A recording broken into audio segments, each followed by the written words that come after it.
Ty Brady here with Brady Insurance Marketing and the Ty Brady Way.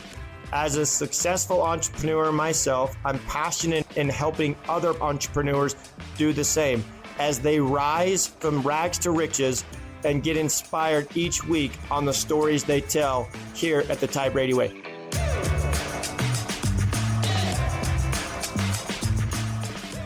Welcome back to another episode of the Ty Brady Way. Today I have Brian Briscoe on the show.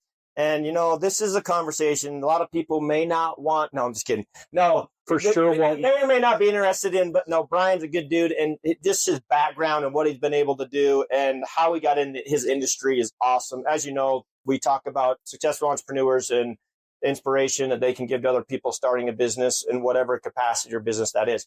Brian, welcome to the show. Thank you.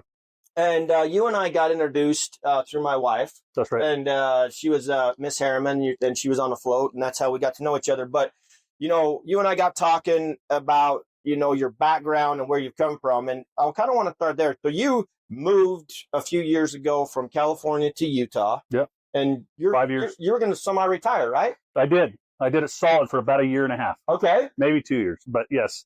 So I built a few businesses. I've done a lot of stuff in my path before we moved here, obviously. Yeah. But I sold a few businesses that we created out of necessity. And when COVID hit, the very start of COVID, I rolled it up. I go, man, I had family that lived here. Like we originally were from St. George. Like I've got not my family, but yeah, I've got grandparents in the St. George Cemetery. So it was a natural move for us in my family. So we kind of talked about with my wife. I'm like, hey, what do you think? You know? And she's like, absolutely not. I just started my school year. She was a school, like a first grade school teacher. She's like, she just started the school year, and she's like, there's not a chance. Yeah. And so a good buddy of mine was a realtor, and this is it. We're talking in the kitchen, and she's like in the living room, and she's just throwing things out there. Bad idea. Nope. It's a lot of work to like go from Huntington Beach, California, 15 hours away to where we're at in Harriman. Yeah. And so what the kicker was, I think, was prices were going crazy in California for housing and stuff like that. We doubled our money on the house. Not that I didn't put some of that in, but it was a big, you know, and I said, man, maybe this is it. So I called a couple of my partners up for some, I had 3 businesses going on. We had a fabrication shop that I've had my whole life, done that for fun and work. I had a traffic control company and a payroll company that I was all partners in. And so I called the partners up. Hey, are you in a spot where I can get out of this? They said, yes. Some of them, I'm actually still pieces of some of it that was a contingent on, we'll give you some money and then we'll pay you yearly and until it dries up. So I went with that. We moved out here and that was it. I was going to chill. We started adding on to our house. I added more than I should have. You know, I started buying toys and, hey, we can have some snow machines up here. Look at how crazy. Oh, we can drive razors on the street. Get a couple of those. You know, we started going crazy. Not that I didn't have the ability to go back to work. Yeah.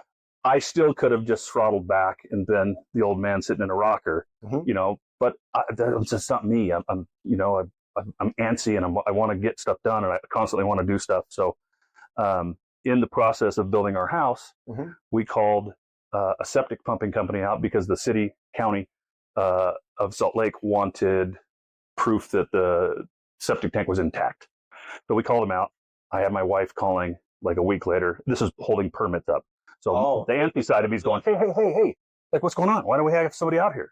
Yeah. She said, like, nobody will call me back. I've called four companies. Like, we're running out of companies to call. Nobody will call back. So finally we got a call. Just 2 weeks later, we finally got somebody to come out. Wow. And I'm like, what in the heck? Like, why did this take so long? Oh, we're backed up and septics, nobody likes to do them. Grease traps and restaurants is kind of our heavy business. And so I said, that makes sense. And then just a little light bulb went on. I've got a plumbing background from when I went to Union Plumbing School. So I've been a plumber in some capacity at my house or something for most of my life. So I sat there and went, man, this is my wheelhouse. There's a need for it. And those have always been my businesses that we've created. Were out of necessity. You know, I'm not trying to reinvent the wheel. I'm not trying to do something. There's very little risk when you have the client before you have the business, Yeah. So that's kind of where that went. And I looked at my wife. I remember sitting there, they're pumping it, and I looked at her on the balcony. I said, "Hey, maybe we're going to do a septic pumping company." And she goes, "I don't care. I just don't want to ride in the truck." And then that was it. She walked in. It's like, "Do whatever you want. I just don't want to." That sounds like I don't want to be part of that. Yeah. So I said, "Oh, fair enough." So the guy that was pumping the tank, I got his name and number, and a couple weeks later, I pondered it, and I started getting into the business side. How much does it cost to drive? How much are the trucks? How much does it cost to dump? What are the nuts and bolts behind the company to make sense? Because they were there for 20 minutes at my house and charged me $750. Wow. So I'm like, that seems like a lot, but where's the money? What's going on? Yeah. So crunched the numbers, called the guy back. I said, "Hey, I'll give you $200 if you talk to me for an hour." And he's like, "What?" This was the guy that came to your house. This is the guy that pumped the house. Okay. And this was just to beat him up on the logistics of it. Like, I'm asking questions. Where do I dump? How far do I have to drive? You know it. You've been doing it for 25 years. I already talked to him. And so that's kind of how it got started. And he was my first employee. I said, "I don't know if you're happy where you're at. I'm not trying to steal anybody, but I am looking to start a company." And he goes, "Okay." Like, he kind of looked at me like that. I mean, he even said, he's like, "Yeah, I don't think you know how much the trucks are." I said, "Yeah, but you don't also know what position I'm in either." Yeah. Yeah. I'm buying a $500,000 truck, but maybe I have plenty of money. Yeah. So he was like, "Well, call me when you get a truck." So I bought 2 trucks. A month later, called him back, and I said, "Hey, I've got 2 trucks." And he's like, "Whoa, you were serious?" I said, Yeah. When I jump into something, we go. Yeah. And so we started fixing up the trucks, and now he wants to quit. He wants to come to work for it. I said, "Let me get the trucks up and running. They were used trucks, so I want to have them painted. I want to have them 100% gone through, decaled, and gone through it." So that's where we started. He worked for me for over a year and a half when we first got started. He had some personal issues, and that's why he went. But that's how we got going. You jumped in with both feet. You're at the edge of the pool, and you're like, "I'm going to sink or swim." Right. And I feel like it's been 4 years now, 3.5, 4, like, since it's been running. Yeah.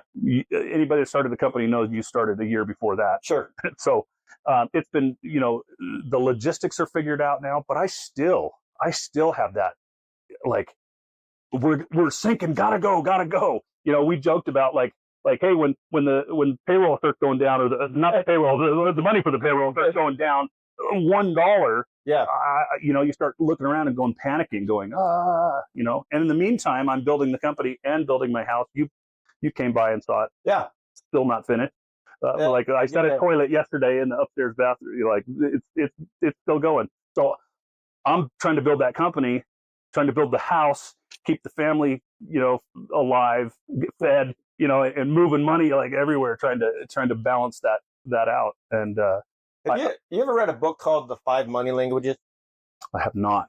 Well, if you ever read that book, it's a really good book. There's a couple of different versions of it. Yeah. But it talks about, like, for me, I learned a lot when I read it.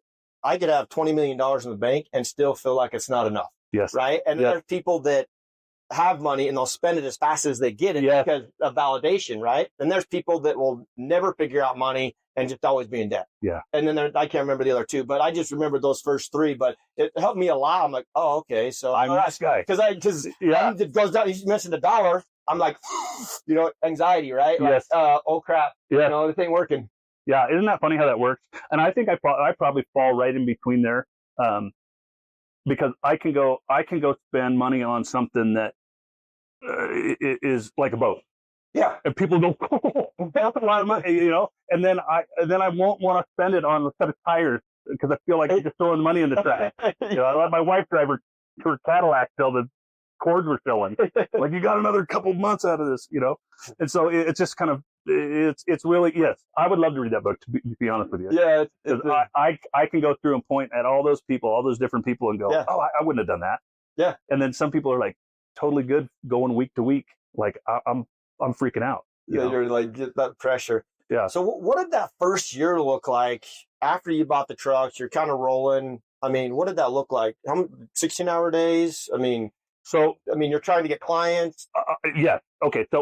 So we quickly realized that the septic tanks, pumping septic for personal, like at houses, was the startup of the company because I couldn't get the grease trap.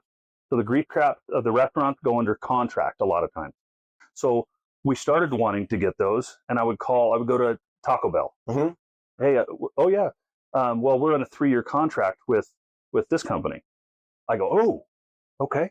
And then we started realizing that, like Pancake House, we do all the pancake houses, but you have to take our oil, our fryer oil. Okay. So the fryer oil is kind of like the milk in the back of the store. They get you to go all the way to the back of the store to get you to do the trap. And so then I said, okay, well, there's another facet of the company. We got to now start collecting fryer oil. So we've done it long enough that I'm collecting enough fryer oil that I almost balance out my gas station. So we've got a small gas station in the shop, like 1,000 gallons. Wow. And so we're almost, money-wise, almost balancing it out. Like it's getting close. I think another year I'll cover my oil bill. So I'm sorry, let me back Your up. gas bill? Yes. Uh-huh. I sell the oil, they give me money. Oh. So they repurpose it into diesel, natural gas. There's lots of different things that they use it for. But I sell the oil. So I collect it, hold it. When I get 2,000, 4,000 gallons, I sell it. And they come pick it up, or I go deliver it, depending upon where it's at or who it's at. So getting $3,000 from that, and then I pay the gas bill is $3,000. You know what I mean? So we're getting close to balancing out at first it was a nightmare because we got a special rig. We built a trailer for it to pick up the truck, the oil, and then we pick this up and go that. So back to your original question, to start it, I wasn't doing a ton. Building the trucks, we were getting one job a week. Oh. And so I started realizing also that Google was a big thing for us. So we built the website. I mean, we built that first, but it wasn't going. So then I started paying for advertising and a Google guy, and I'm paying him $2,000 a month, mm-hmm. and trying to get up there past everybody else. Good reviews. We started doing QR codes that I give to customers, and they fill out a good review, and that started boosting it. And it just kept going and going. Like, so but I still couldn't get into the restaurants. And when I would go to bid, so sometimes we would get like government stuff for like forestry, toilets and stuff like that. And I would put those out there, and I didn't get anything. They're like, and then I was starting to get comments. Oh, you've only been in business for a year or a year and a half. And I'm like, yeah, but I've been doing it my whole life. The guy that's driving one of my trucks has been doing it for 25 years. Yeah. So it's not like I don't have the experience. I just don't have the business experience that you see. So that was a hurdle, right? That was a hurdle, and you had to get past that. So we kept pumping away at Google, kept pumping away at doing the septics because those were just paying the bills. We for sure lost money for the first year. There's no doubt. Maybe even a year and a half of going backwards. Like I had to feed it with my own money. Just like a baby bird to get it going in hopes that it's going to take off. Yeah. And I think it was like, I don't know, it was this year or last year. We were at Lake Powell, and I had drivers out, and we had a full week. I'm like, dude, we made 10 grand while I was at Lake Powell. Like, I had, that was one of my first, and I wasn't there. So I've been the face of the company, the guy that's making sure all the trucks are going, and go, and all the time, and thinking about it, even when I'm sleeping, wake up in a cold sweat going, oh, I wonder if we do this. This will take us in this direction. So after doing that, it was the Lake Powell trip, sitting there and going, I feel like the company we're established. Yeah. It's making money now, and I'm not, you're not doing it. Yeah. And being a slave to it, I think that is a perfect analogy that I've learned that's always been my problem. Having a fab shop, keeping that running, I was the guy that was doing it. Mm-hmm. And that was it. Nobody else could do what I was doing. So I limited myself to how much money I could make because I was the guy. Mm-hmm. And that was probably the biggest thing that I've had to learn is to go, you can't be the guy.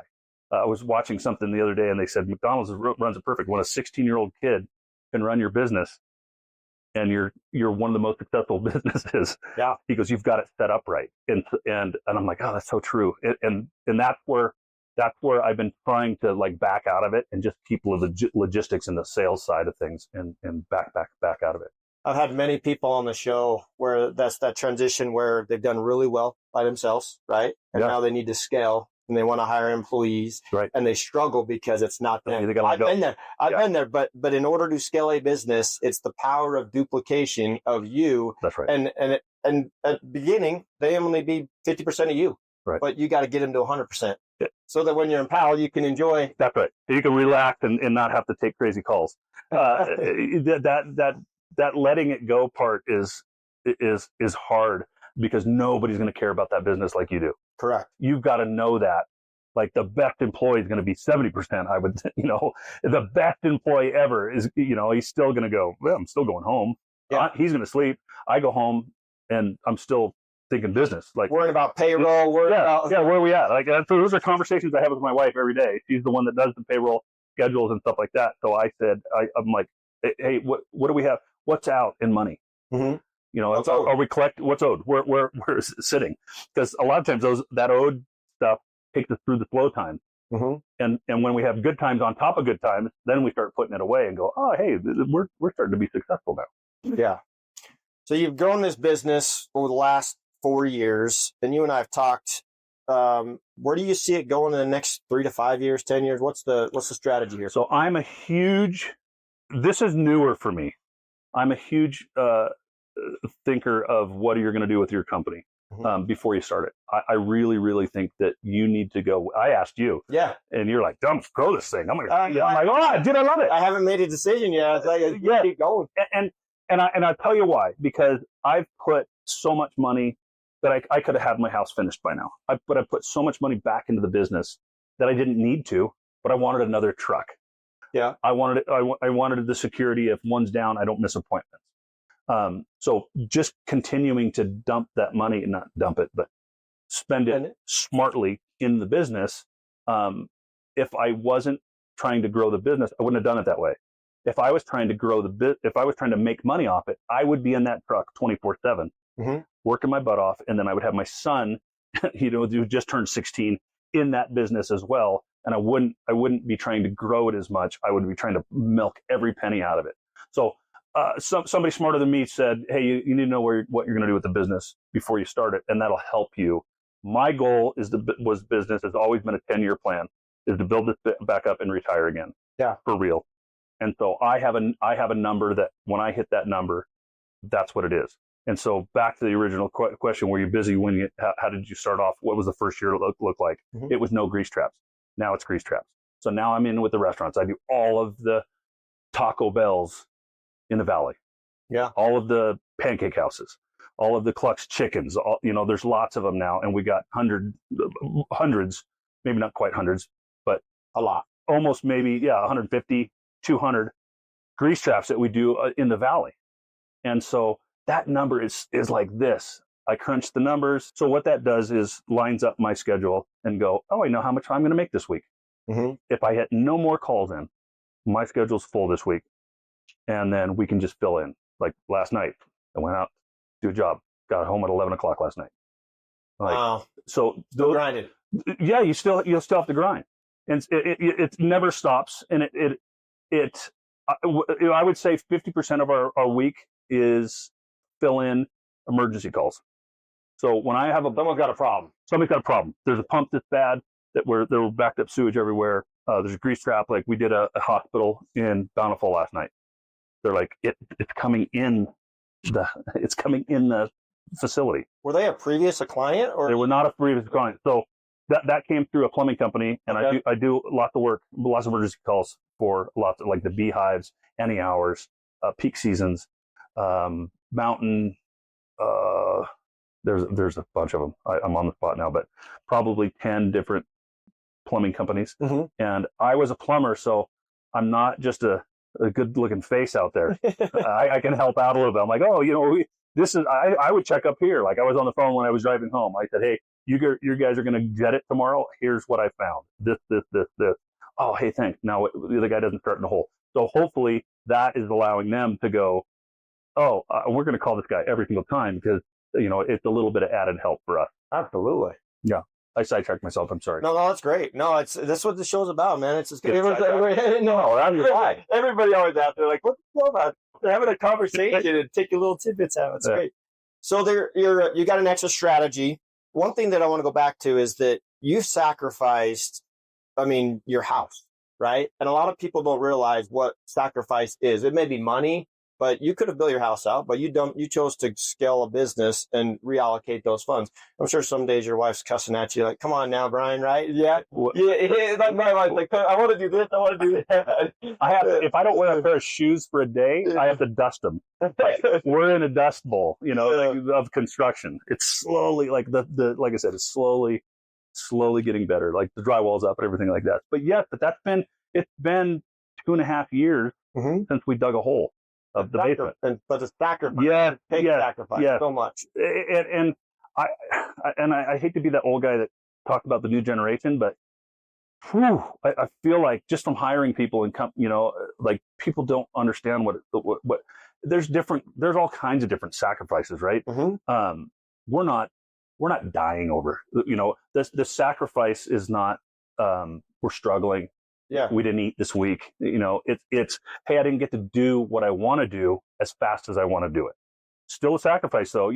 I say, hey, I got $70,000. I could go buy a house. Go buy a car, or I could work on the house. Yeah. Or not put wife. We went and bought a new. When I get a car, I had a work truck. No. Yeah. You can wait a little longer. We're gonna put money over here. That's right. So yes, those sacrifices. Everybody's, I think their idea of sacrifice is a little bit different. Sure. Some people are really, and this goes back to, I'm not okay with spending the last penny out of the bank to go buy something like a boat. Yeah. I would never do that. I would also never finance something fun. And I think everybody else has got, that might be wrong. Like, I just won't finance toys. And I'm not financing my house. Yeah. Like a lot of people would just go, oh yeah, just go get a loan and do that. I said, well, I'll just pay for it as we go. And so, it's very interesting, and that just the way you deal with your life, your home life, is like you're running a business, and it's the same thing. I would run my household the same way as I would run my business. I wouldn't compromise myself in overdoing the house. I wouldn't compromise the business by overdoing the business either. I would let the business pay for the business, and that's kind of how it does it. But it's also paying for the house. So I'm like I'm trying not to sink both of them, and we're just going together. Yeah. I would dare say, people ask me all the time, and they're like, Ty, how do you do everything? I'm like, I don't watch TV very rarely. No. I'm always doing something. And I would bet you're the same way. Yeah. You're like someone, have you seen it? No, I have no idea. So I may see it on a plane or, I take off the times when it's feasible, take the times off. And it might be Tuesday at 12:30.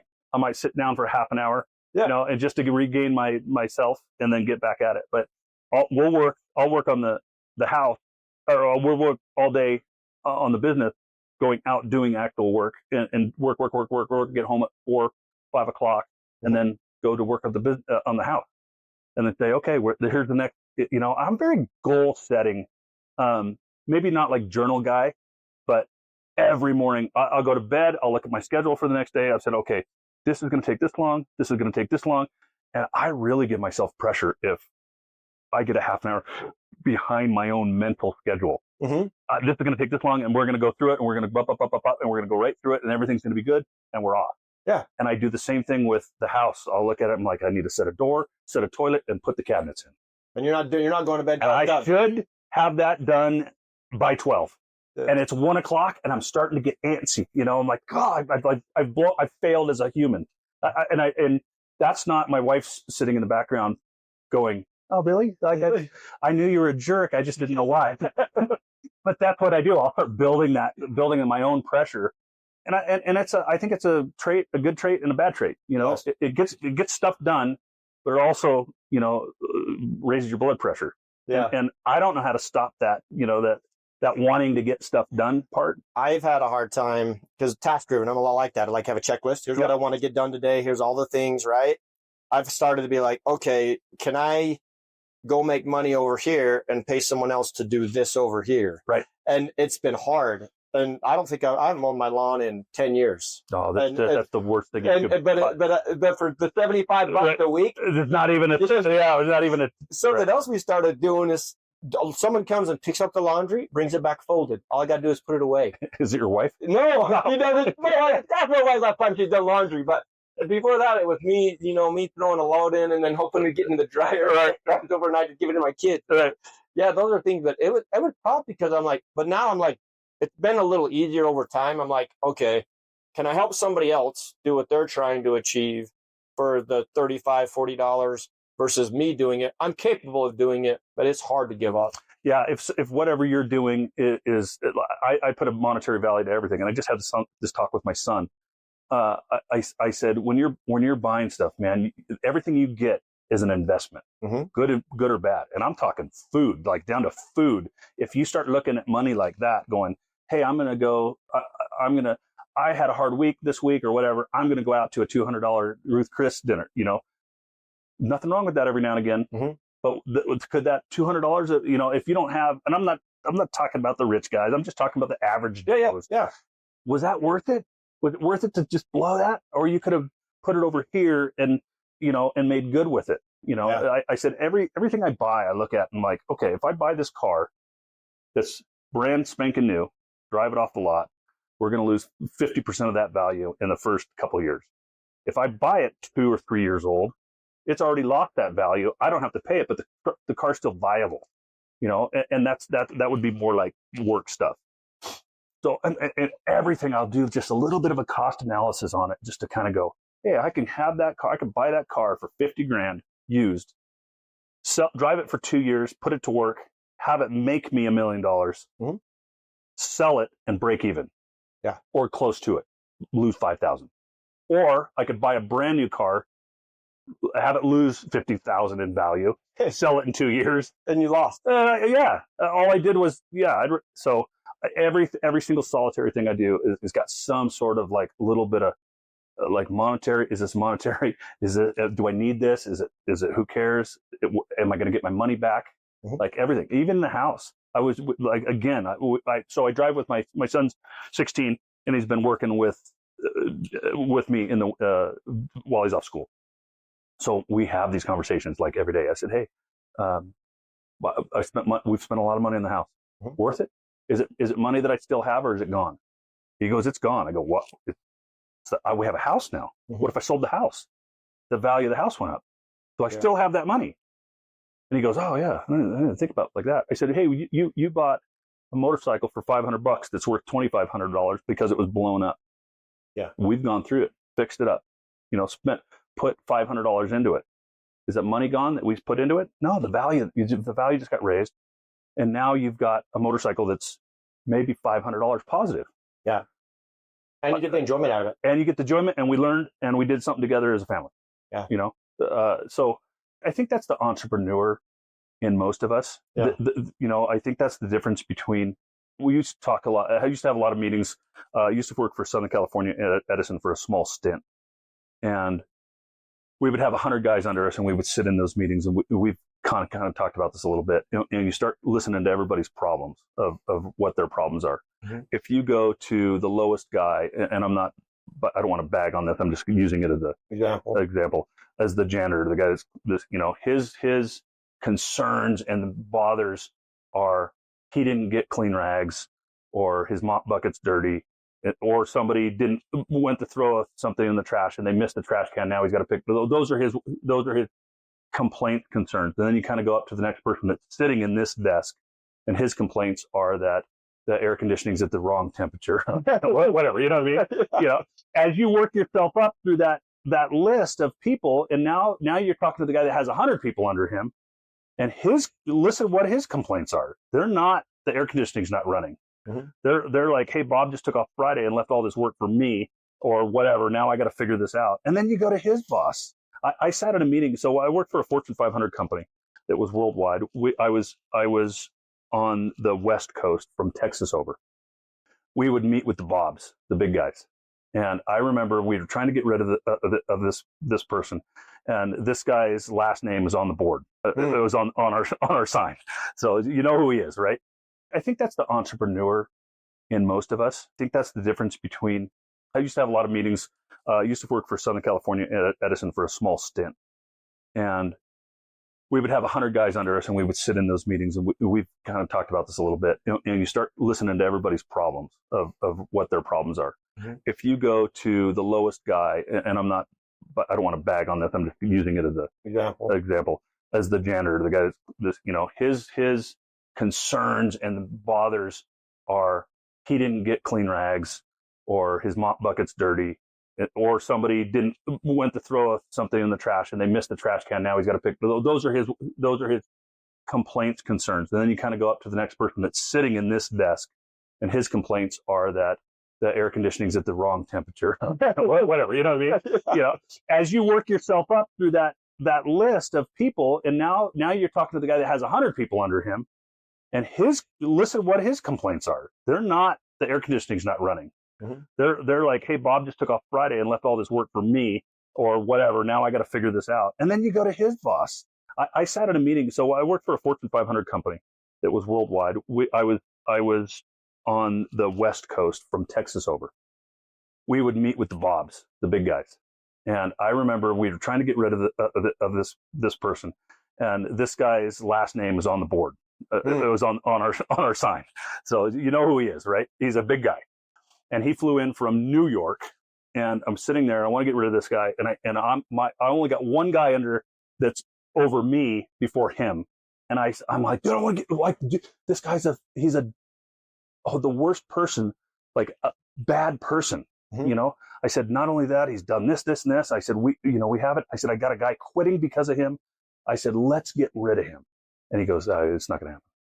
And I'm just beside myself. Why is this not going to happen? Mm-hmm. And he goes, the guy right there, go talk to him. His office right there. Just knock on the door. So I thought, oh man, I've been doing this a while. I got a little clout. I put a little bass in my voice. I had a wallet that was American flag. And I remember sitting down. I'm like, I'm going to give this guy, this guy's going to understand who I am in a second. So I put my wallet down, and I said, hey, I just got a question. I said, this is about this. I said, we live in America now. Why can't we do what we want to do? Why can't we get rid of the people that are a cancer to this thing? And he so politely goes, oh, yeah, no, I see where you're coming from. And that and this. And I put my wallet down. I'm like, oh, I got to this guy. I sit down, and he goes, that guy works for the union. His brother runs the union for these are electrical workers. And he does this, and this. If we he goes, we're going to get in the biggest war that you've ever seen, the biggest battle you've ever seen. And he starts going across the thing. And he goes, so I'm not here to win the battle. We're here to win the war. Get out of my office. And I go, yeah. And that was what made me go, oh man, my worries were at 100 people. Yeah. His worries were on a world, they're a worldwide company. His was on a national level. And I'm like, I'm an idiot. I thought I was so prepared. So anyway, I took that that was one of my best learning experiences. And I'm like, oh man, the stuff I'm worried about is so ridiculous, you know, and then it just keeps going down. And so the guy that's complaining the most about the most frivolous, stupid thing that doesn't even matter, you kind of look at that different going, oh, okay, let's worry about the stuff yes. And that was the lesson I got. Let's look down from the very top of the balloon and not laying on our backs, you know what I mean? Looking at problems. Man, I could talk to you forever. I wanted to ask 2 additional questions, but we got to wrap this up. Actually, no, I'm going to ask this one. We'll go a little longer. Where do you think the entrepreneur side of you came from? Oh, that's a good one, because I ask myself all the time. I do too, and I feel like, the way I was raised, was it what I saw in my dad? Was it like my environment? So this is what my dad gave me. Work harder than the guy next to you, and you'll always have a job. Yeah. And that was, when we grew up, dude, that was it. Yeah. Like there was limited work. So you didn't care. It wasn't, I want a good job. It was, I want a job, and the field was limited. This was when I was 18, 19. The field was limited, and that was it. So it's a different view. I think it's a different view now. My entrepreneur goes way back. I was in wrestling. I was in diving. These are all singularity sports. You against you. Me against me. I didn't have to rely on you. I took that on as I went on. I became a plumber. It was my company. I started it. Then I raced jet skis, which we didn't get into, but that was a 15-year run. I raced jet skis professionally. Me. I built the motors. I raced the jet skis. It was me. You know, and after that, I've always just had that, I don't want to rely on somebody because I've been let down, you know, feeling. Ooh, that's deep. I told you. I told you. And that's what I've really, you know, you start analyzing yourself and going to a little therapy and, you know, and talking to people. And I think that's where it came from is. I got chilled. If I let me down, it's okay. I don't get up, you know, I can fix that. Yeah. But if somebody else lets you down, that's a different story. And I think that's rooted in me from young, you know, from a long time ago. I wholeheartedly believe that because, man, I was like, you know, I think that not that I was let down. I just don't want to let anyone else down. And it's easier to, I think, let yourself down. Yeah, you can put pressure on yourself to keep going, right? Yeah, exactly. It's hard to put pressure on somebody else. I can't make you do something, but you can make you do something. Yeah. They're a piece of that. Any last thoughts for the audience? No. I feel like we got 50 subjects. We'll do it again, maybe. No, it's great. I'd love to have you on again. Brian, thank you so much for being on. It's been a pleasure. As always, share, like, and subscribe, and we'll catch you on the next one. Thank you for listening to another episode of the Ty Brady Way. As always, share, like, and subscribe. Go to Instagram at ty.r.brady. And as always, love hearing from you. And let me know what you want to learn on the show or what you'd like me to bring up on the show. Thanks. You can find the Ty Brady Way on Instagram as well as Facebook. To stay connected with giveaways and Ty himself, go ahead and follow at ty.r.brady on Instagram as well as Facebook. This podcast was recorded, edited, and produced by Whitney Face Media Marketing. The theme music is an excerpt from Hot Chicken of the Woods by Isaac Joel.